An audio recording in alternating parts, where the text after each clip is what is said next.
nos assises. Alors, toutes les démocraties, même celles censées être les plus vieilles,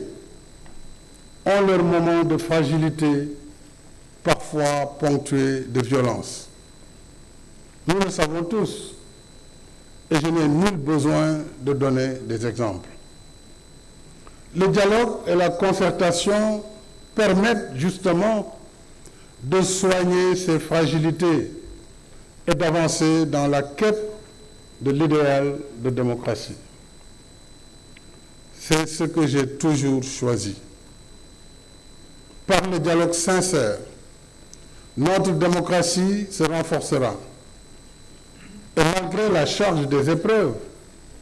nous resterons ainsi dans le bon sens de l'histoire, celle des grandes nations qui sortent encore toujours plus fortes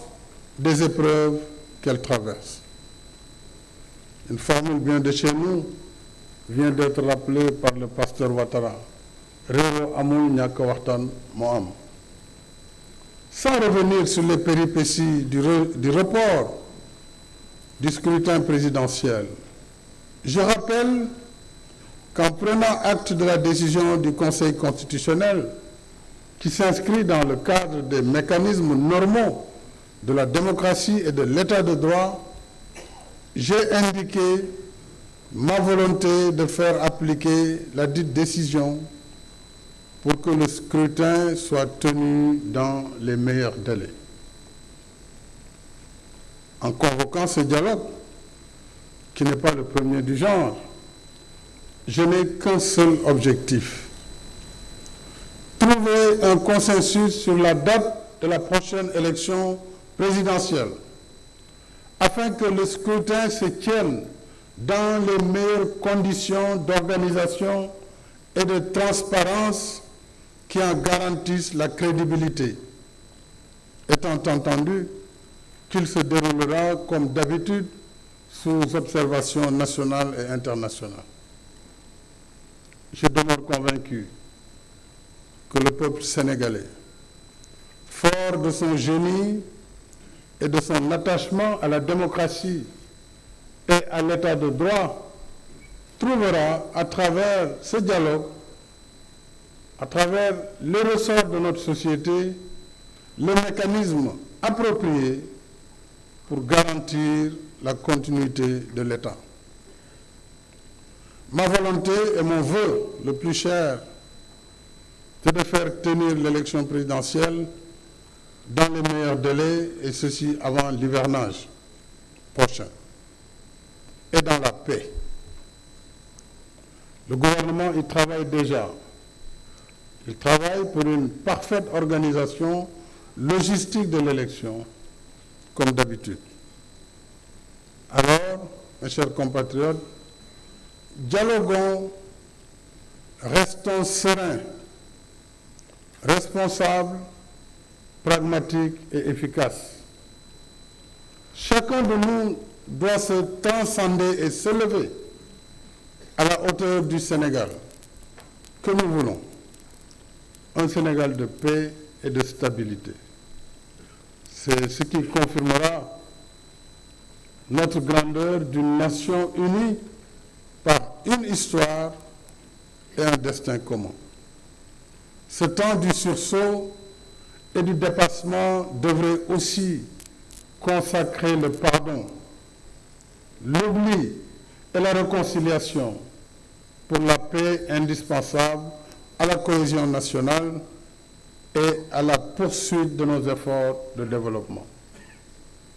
Je ne saurais clore mon propos introductif sans remercier le peuple sénégalais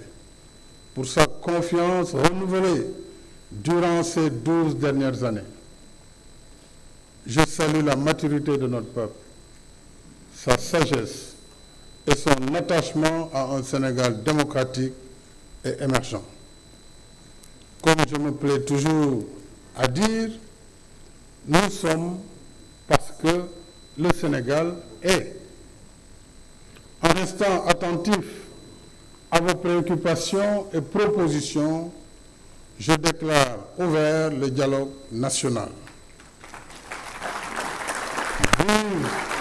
le Sénégal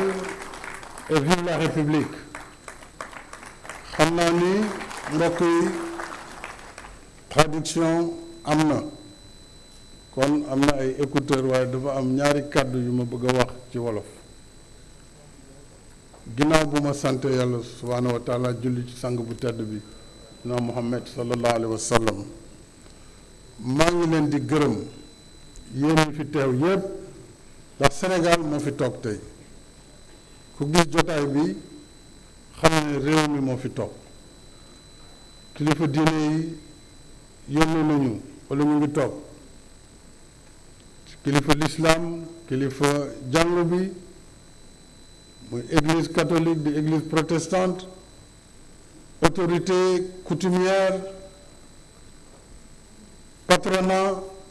syndicat yi parti politique yi société civile banqaas bu nekk ci réew mi tey toog na fi ak ki ko fi toogal ak kuréelu askan wi muy institution de la république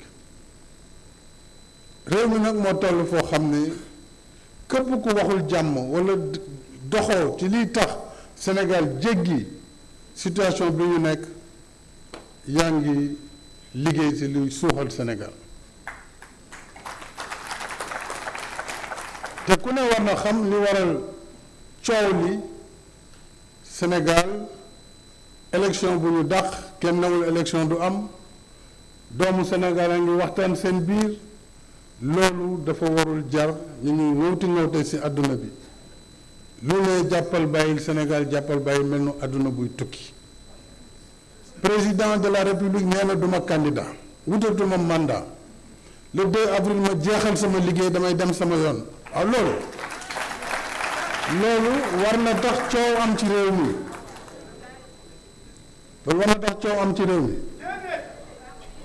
date bi président moo koy déterminer parce que décret mooy fixer date des élections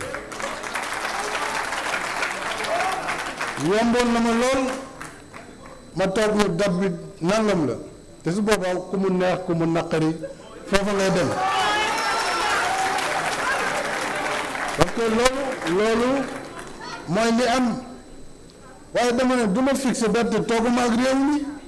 déglu waa réew mi déglu candidat yi ci cette diversité am na candidat yu ñu jàllale am na candidat yu ñu téye am na ay parti politique am na candidat yu ñu éliminé am na ñu d'accordul ci li xew am na ñu ci d'accord kon kay li ñu war mooy toog waxtaan suñu biir jiital réew mi jiital intérêt réew mi président bu nekkul candidat newul damay toog bëgguma sax fekkee élection fekkee dëgg la ñuy wax waaye nag réew mi mënuñ ko sànni foog ñu xool ni ñu koy doxalee dañu dem ci élection fal ki ñu war a fal ci anam yu leer yoo xam ne Sénégal day continuer jëm kanam loolu mooy li ñu fi indi loolu nag kuñ ci wax nga ne yow ñëwuloo mais loolu sa mbiru bopp la bu leen foog moom ne man ngeen ko def dafa ko président de ku ne du ma ñëw waxtaan ci sa bopp nga ko def président def na li mu war a def ku ko bëgg loolu lay def mooy waxtaan ak dialogue ku ko bëggul loolu lay def mooy waxtaan ak dialogue suñu dialogue ba pare nag jotaay bi li muy rëy amul dogal bi loolu tam dañ ko war a xam waaye dinañ ne président suñu gis-gis jàpp nañ ne lii mooy li gën ñeneen ñi ñun lii la ñu jàpp ne mooy li gën su ko defee nag moom mu xol su taataane ba pare nag jël dogal bi muy jël su ko defee ñëpp jubluwaat ci liggéey dem ci élection yi ci jàmm ak salaam loolu mooy li jik Sénégal loolu mooy li jàmm Sénégal te wax naa ko waxaat ko junj naa ko junj nag doy na borom xel nañu dox jàmm bëggal réew mi jàmm loolu mooy njëriñu réew mi mooy njëriñu ëllëgu Sénégal kon yaakaar naa ne fii jàmm rek moo fi war a mën a génn ak waxtaan bu fekkee tey pare nañu ëllëg am ngeen journée lëmm su laajee sax ñu yokk ko ngeen yokk ko ñëpp rek wax ñu déglu ñëpp déglu seeni argument su pare ñu taataan jël synthèse yi jébbal ko président de la république mu doog a mën a jël décret bi fixé date bi ne bés nangam la li ci def nag la ñuy def après le 2 man dinaa saisir conseil constitutionnel xamal ko sama xalaat wax ko it mu wax ci loolu ndax si njëlbeen ga ñoom ñooy mujj kàddu googu waaye assises yi am nañ ci wàll mën nañ ci waxtaan ndax yéenay réew mi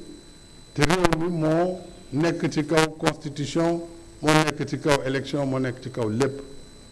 ndax réew mi d'abord jàmmam moo tax ñun ñëpp ñu nekk fi te mooy njëriñu askan wi kon lii moo doon kaddu ubbi gi mu bëggoon ubbi di sant ñëpp di gërëm ñëpp di bàllu ak ñëpp jërë ngeen jëf.